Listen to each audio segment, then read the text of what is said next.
হিমন্ত বিশ্ব শৰ্মাৰ নেতৃত্বত অস্তিত্বহীন অসমৰ আইন শৃংখলা 25টাকে বোমা যদি অসমত প্লেচ কৰিব পাৰিছে স্থাপন কৰিব পাৰিছে তে কৰবাত গৃহ বিভাগ আছে বুলি বা গৃহ বিভাগ সক্ৰিয় আছে বুলি আমাৰ মনে নধৰে সৰ্বত্ৰে দাবী মাথো এটাই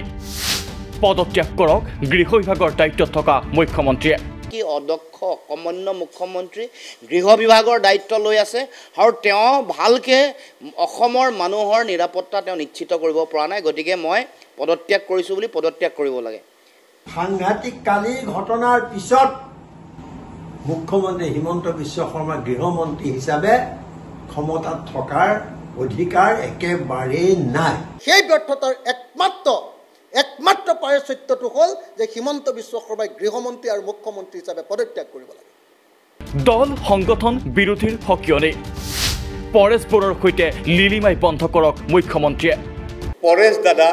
পৰেশ বৰুৱাক অনুৰোধ কৰিম মুখ্যমন্ত্ৰী ভাইটি এই যে দাদা ভাইটি এইবিলাক লিলিমাই বন্ধ কৰক আপুনি আৰু খুৰধাৰ সমালোচনাৰ সন্মুখীন মুখ্যমন্ত্ৰী হিমন্ত বিশ্ব শৰ্মা জনতা নহয় পৰিয়ালক নিৰাপত্তা দিয়াতে সফল মুখ্যমন্ত্ৰী অসমৰ মানুহৰ জীৱনৰ নিৰাপত্তা যেটো মুখ্যমন্ত্ৰীয়ে সদায় দাবী কৰি আহিছে যে ইয়াত আইন শৃংখলা ভাল হৈছে বিকাশ হৈছে অসমৰ উগ্ৰপন্থা দমন হৈছে এইবোৰ কথা অৰ্থহীন কৰি পেলালে তেওঁ নিজৰ পৰিয়ালৰ তেওঁ পত্নী ল'ৰা ছোৱালী এওঁলোকৰ আৰু তেওঁ কেইজনমান ব্যৱসায়ী কেৱল তেওঁলোকৰ নিৰাপত্তাত তেওঁ নিৰাপত্তা বাহিনী নিয়োগ কৰিছে বিৰোধীৰ কঠোৰ সমালোচনাৰ সন্মুখীন মুখ্যমন্ত্ৰী হিমন্ত বিশ্ব শৰ্মা ৰাজ্যৰ গৃহ বিভাগৰ দায়িত্বত থকা মুখ্যমন্ত্ৰীগৰাকীৰ কাৰ্যকালত ৰাজ্যৰ প্ৰান্তে প্ৰান্তে নিষিদ্ধ ঘোষিত সংগঠনে বোমা স্থাপনক লৈ সোচ্চাৰ হৈ উঠিছে বিৰোধী আৰু অন্যান্য দল সংগঠন আৰক্ষী প্ৰশাসনৰ চকুত ধুলি দি 25টাকৈ স্থানত আলফাৰ বোমা স্থাপনৰ ঘটনাক মুখ্যমন্ত্ৰী হিমন্ত বিশ্ব শৰ্মাৰ গৃহ বিভাগৰ 100% বিফলতা আখ্যা দি প্ৰদেশ কংগ্ৰেছৰ সভাপতিয়ে ক'লে আৰু এইটোৰ পৰা মুখ্যমন্ত্ৰীগৰাকীৰ দায়িত্বত থকা গৃহ বিভাগৰ 100% বিফলতা নিকৃষ্টভাৱে প্ৰমাণিত হ'ল কাৰণ 25টাকে বোমা যদি অসমত প্লেচ কৰিব পাৰিছে স্থাপন কৰিব পাৰিছে তে কৰবাত গৃহ বিভাগ আছে বুলি বা গৃহ বিভাগ সক্ৰিয় আছে বুলি আমাৰ মনে নধৰে গতিকে মুখ্যমন্ত্ৰী ডাঙৰীয়াই এই কথাবিলাকৰ পৰা হাত সাৰিবলৈ চেষ্টা কৰিলে ৰাজ্যখনৰ বিপদ হ'ব একেই সমালোচনা অজাপ সভাপতি লুৰিণজ্যোতি গগৈৰো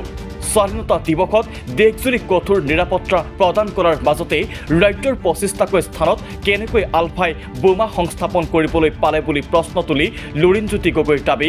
গৃহ বিভাগৰ ব্যৰ্থতা স্বীকাৰ কৰি পদত্যাগ কৰক মুখ্যমন্ত্ৰীয়ে গতিকে যোৱাকালি এনেকৈ গুৱাহাটীকে ধৰি অসমৰ বিভিন্ন প্ৰান্তত বোমা এনেকৈ সংস্থাপন কৰাটো বা সংস্থাপিত কৰিবলৈ সুযোগ পোৱাটোৱে চৰকাৰখনৰ প্ৰশাসনহীনতা আৰু প্ৰশাসনৰ যিটো একেবাৰে ফুপুলা স্বৰূপ সেইটো প্ৰমাণ হৈছে আৰু আমি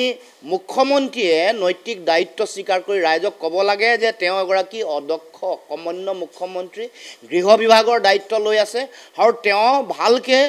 অসমৰ মানুহৰ নিৰাপত্তা তেওঁ নিশ্চিত কৰিব পৰা নাই গতিকে মই পদত্যাগ কৰিছো বুলি পদত্যাগ কৰিব লাগে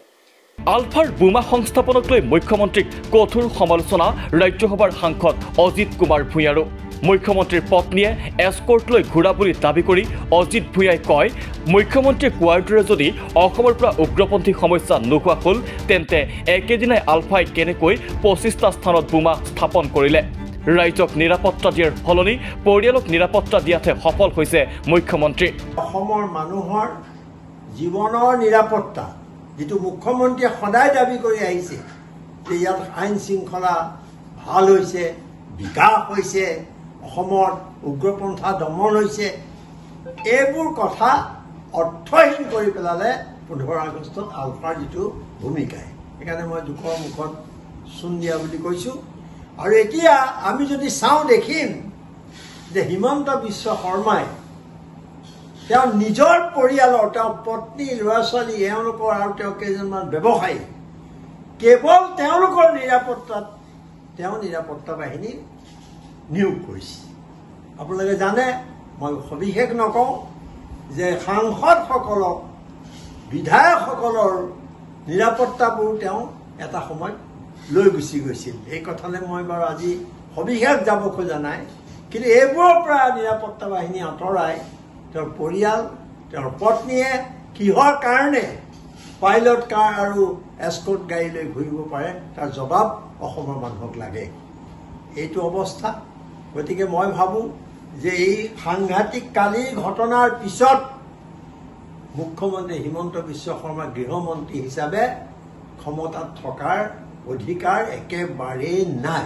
ইফালে মুখ্যমন্ত্ৰী হিমন্ত বিশ্ব শৰ্মা আৰু আলফা সেনাধ্যক্ষ পৰেশ বৰুৱাৰ সম্পৰ্কৰ কথাৰে কঠোৰ সমালোচনা কৰিছে APWৰ সভাপতি অভিজিৎ শৰ্মাই। আলফাৰ বোমা স্থাপনক গৃহ বিভাগৰ চূড়ান্ত ব্যৰ্থতা আখ্যাৰে অভিজিৎ শৰ্মাৰ শ্লেঘসুলভ আহ্বান মুখ্যমন্ত্ৰীলৈ। পৰেশ বৰুৱাৰ লগত ভাই ককাইৰ মিতিৰালি বন্ধ কৰক মুখ্যমন্ত্ৰীয়ে। কথাটো হ'ল মুখ্যমন্ত্ৰী ডাঙৰীয়াক আমি অনুৰোধ কৰিম,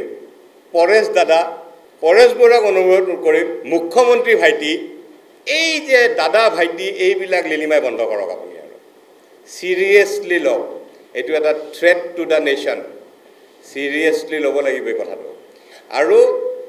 যোনে পৰেশ বৰুৱাক জানে, ভালকৈ জানে যে পৰেশ বৰুৱাই যদি মুখত হাঁহি পেলাই কিবা এটা কৈছে তে গম পাব তেওঁ পিছফালে বেলেগ কিবা অংক কৰি আছে।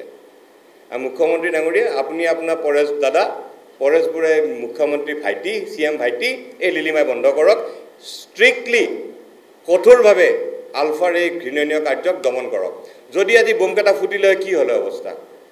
আৰু য'ত য'ত বোম স্থাপন কৰা হৈছে তাৰে আৰক্ষীক সোধপোছ কৰি ব্যৱস্থা ল'ব লাগে। SP কেইজনক মাতি পেলাই ব্যৱস্থা সুধিব লাগে কিয় এইটো হ'বলৈ পালে। যদি সঁচাই বোম স্থাপন কৰিছে আৰু যদি পৰেশ দাদা আৰু মুখ্যমন্ত্ৰী ভাইটি টাইপ কিবা যদি চলি পেলাই ইছ্যু ডাইভাৰ্ট কৰিব বিচাৰিছে তেতিয়াহ'লে আমাৰ ক'ব লগা একো নাই। ইফালে বৃহস্পতিবাৰে এক সংবাদমেল সম্বোধন কৰি মুখ্যমন্ত্ৰীৰ পদত্যাগ দাবী কৰিছিল বিধায়ক অখিল গগৈয়েও। সেইকাৰণে আজি 15 আগষ্টৰ সময়, যি সময়ত ভাৰতবৰ্ষত আটাইতকৈ বেছি সতৰ্কতা অৱলম্বন কৰা হয়, যি সময়ত পুলিচ, CRPF, অৰ্ধসামৰিক বাহিনী আৰু সামৰিক বাহিনীয়ে আটাইতকৈ বেছিকৈ টহল দিয়ে, আটাইতকৈ বেছি নিৰীক্ষণত ৰাখে, আটাইতকৈ বেছি চেক কৰে, জনতাক চেক কৰে, সেই সময়ত অসমত 25টা ঠাইত 25টা বোমাৰ উদ্ধাৰ বা 25টা বোমা সংস্থাপিত কৰাৰ ঘটনাটোৱে প্ৰমাণ কৰি দিলে যে অসমত চৰকাৰ কোন বুলি কোনো বস্তু নাই।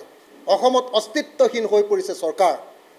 BJP চৰকাৰখন কেৱল হিন্দু মুছলমানৰ ৰাজনীতি কৰিবলৈ জীয়াই আছে। হিমন্ত বিশ্ব শৰ্মাই কেৱল হিন্দু মুছলমানৰ ৰাজনীতি কৰিবলৈ জীয়াই আছে। হিমন্ত বিশ্ব শৰ্মাই দেশৰ আইন শৃংখলা ৰক্ষা কৰাৰ ক্ষেত্ৰত যি সংবিধান লৈ তেওঁ জীৱন আৰু সম্পত্তি ৰক্ষা কৰিম বুলি শপত খাইছিলে,